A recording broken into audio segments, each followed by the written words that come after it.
Bienvenidas, bienvenidos al mundo cripto. En esta serie de vídeos te enseño a comprender la tecnología blockchain y a conocer a sus hijas, las criptomonedas. La educación cripto es la clave para tu futuro inmediato. Haz el esfuerzo conmigo de aprender lo que necesitas saber de este mundo. Recuerda que lo que aquí enseñamos tiene contenido educativo y no son consejos de inversión.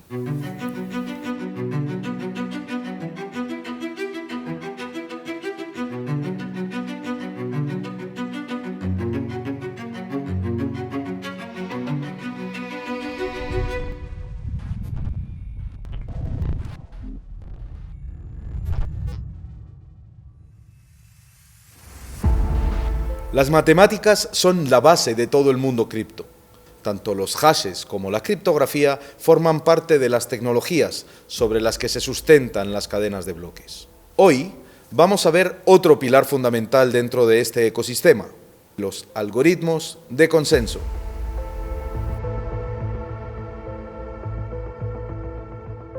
Simplificando mucho la respuesta, podemos decir que son un conjunto de reglas y procesos que se usan para mantener la integridad y la sincronicidad de la información en sistemas informáticos distribuidos. Como ya hemos aprendido, esas blockchains son sistemas que usan redes P2P o descentralizadas. Recordad que eran redes donde no había un servidor central, sino que todos los ordenadores eran iguales y todos distribuyen información. En este tipo de sistemas distribuidos hay que conseguir que todos los ordenadores tengan la misma información y que sea exactamente igual en todos. Los procesos de toma de decisión requieren de ese consenso. Para ello, se diseñan diferentes tipos de algoritmos. Los objetivos de estos algoritmos son tres. 1.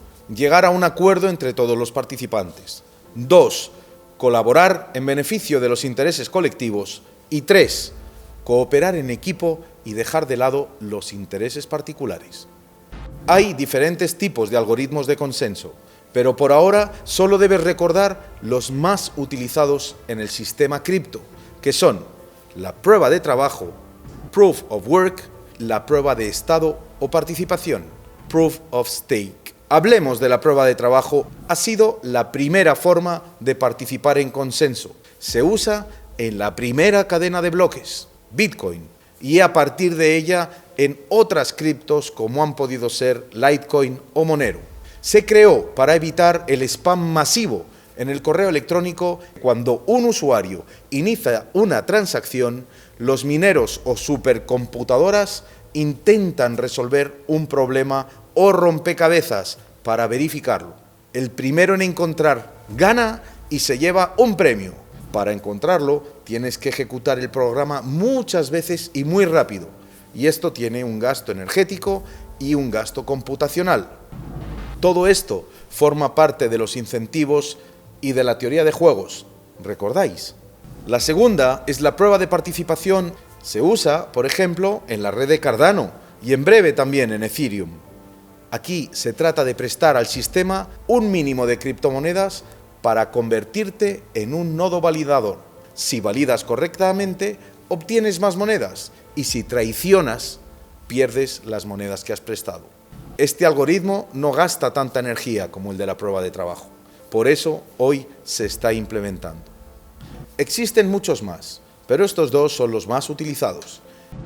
Resumiendo, los algoritmos de consenso permiten la toma de decisiones en un grupo, y los dos mecanismos más importantes son la prueba de trabajo o la prueba de participación.